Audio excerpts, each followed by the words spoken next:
Hi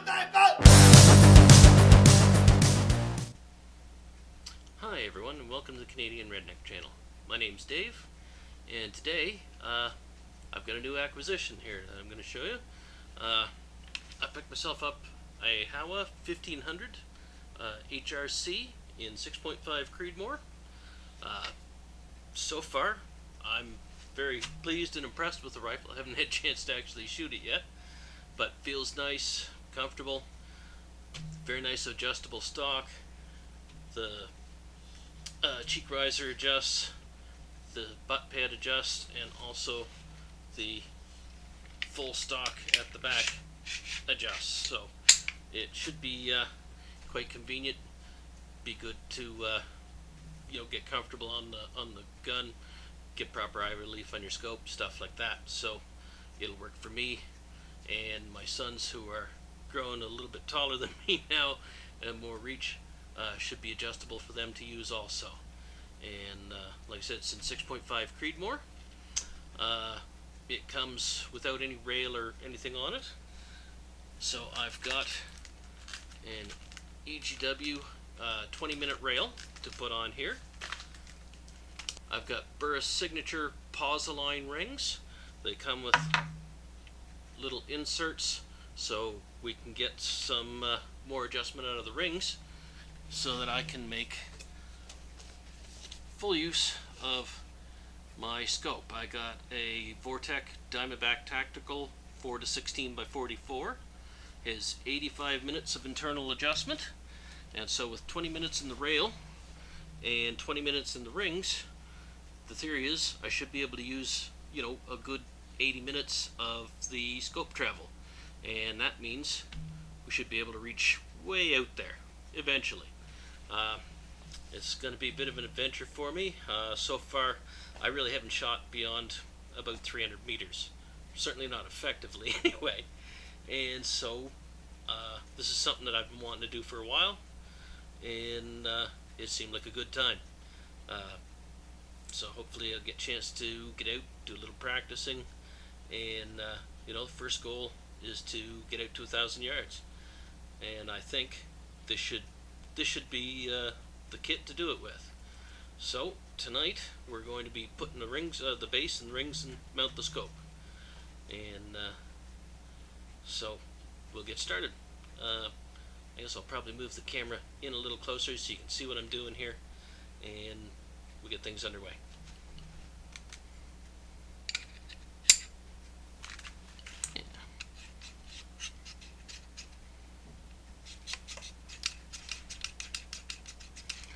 Gonna rub them around a little bit, make sure that everything is smooth underneath, so they're gonna mate nice and clean.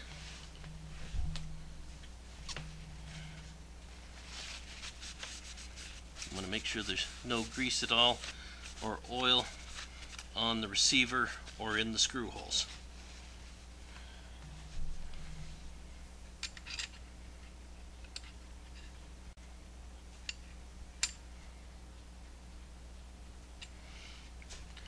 Okay, all the screws appear to be the same length, so it doesn't seem like it matters which hole they go in, so we just, there we are, there's one. We're just going to get that started.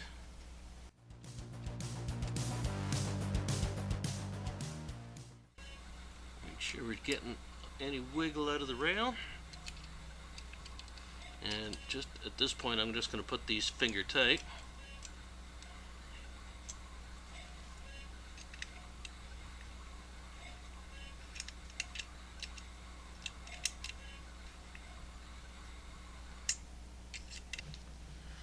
So the instructions with the rings say to tighten them to 20 inch-pounds and to use blue Loctite. So I've got them finger tight. I'm going to take the screws out one at a time and put a little Loctite on and re-snug them, and then I'll torque them down to the 20 inch-pounds.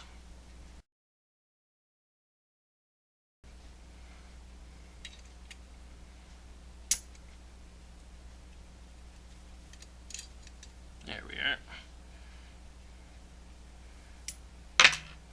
Redneck ingenuity.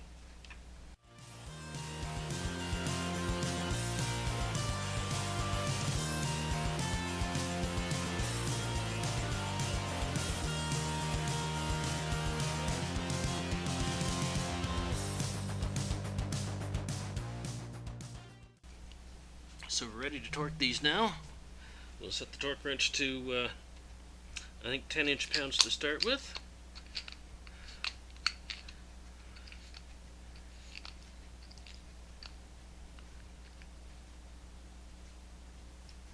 Oh, that's 20.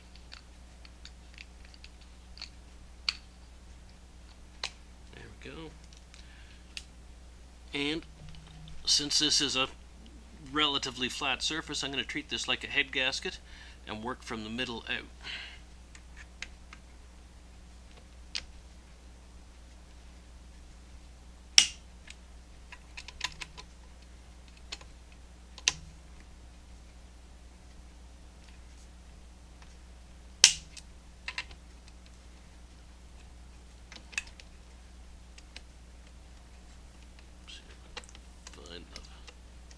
There we go.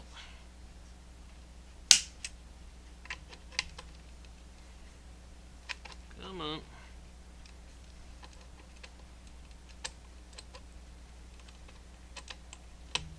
There we go. Alright, now we'll bring it to the 20.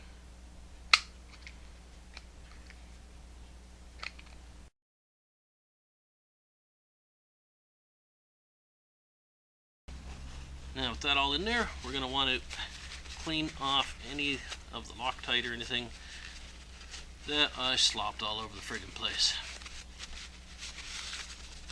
There, that looks nice and clean.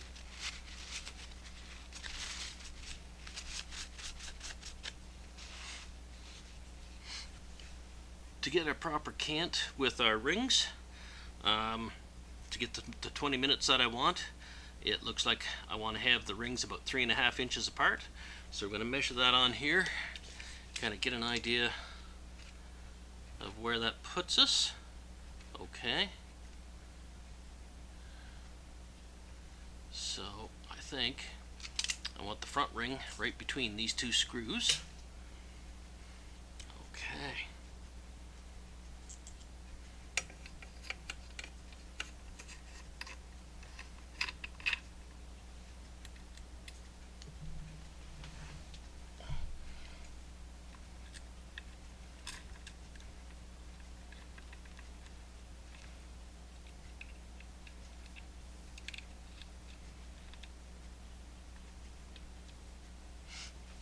And we'll double check where this other one goes.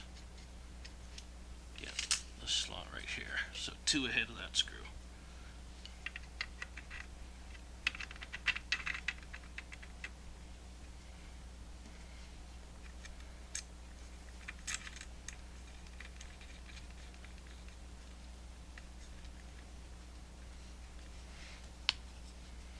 Okay, we're going to eyeball that on here and see. Yeah, I think that it looks like that will gives us room to move the scope a little bit. With the adjustable stock, we should be able to get our eye relief right. That appears like that should be okay. Okay, it doesn't give me a torque setting for these, but they appear to be about the same size screws as the ones in the rail, so I'm going to go with 20 inch-pounds, I think. Don't want to overdo it and break the screws, they're pretty small.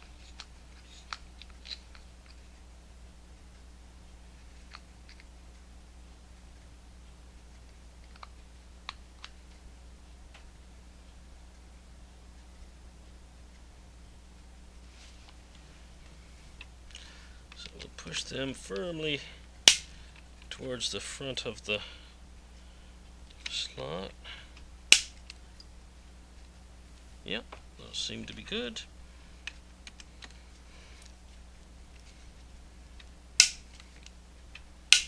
Okay, all right.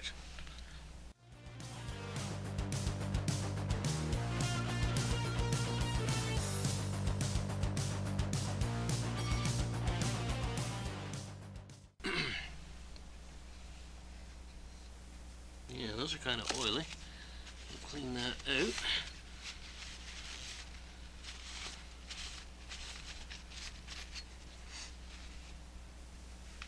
Now, in our bottoms, we're going to put a -10 on the front one and a +10 on the back. Okay, that's a +10.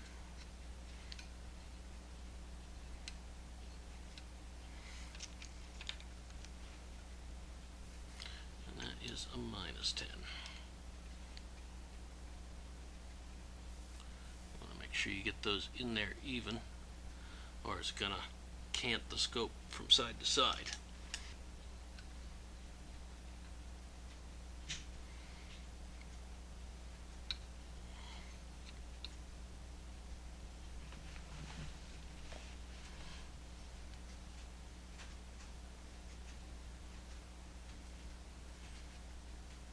Perfect. Now, how's that?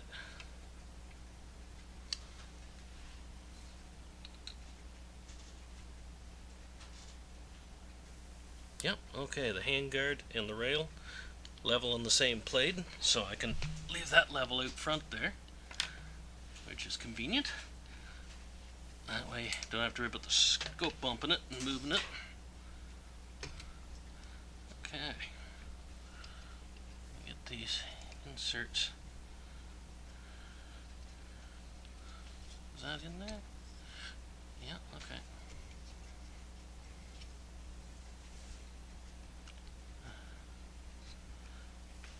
Four inches eye leaf relief, so we want that, I think I hit about there. Yeah.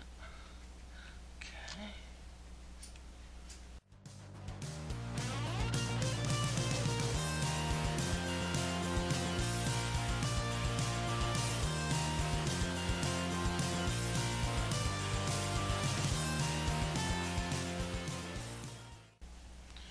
So ejected for eye relief and moved the scope back just a little bit. I didn't want that ring right up by the erectors, so I moved it back about 3/8 of an inch.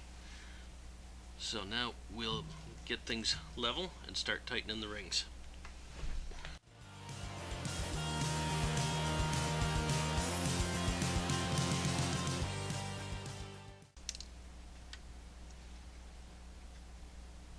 Okay, we want to check our gap on the rings, make sure they're even.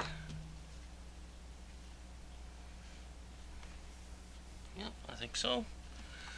So we're going to start off with 10 inch-pounds.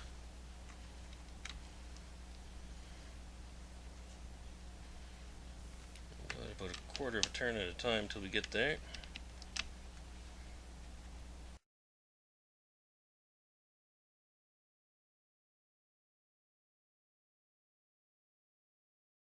Go to 15.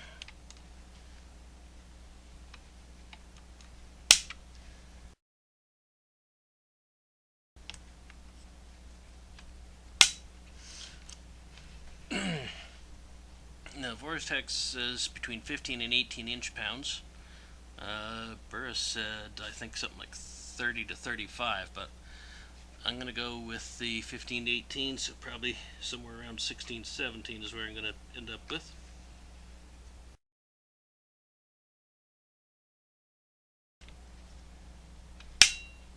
There we go.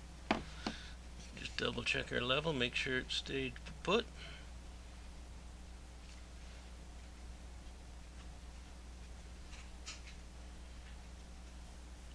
Perfect.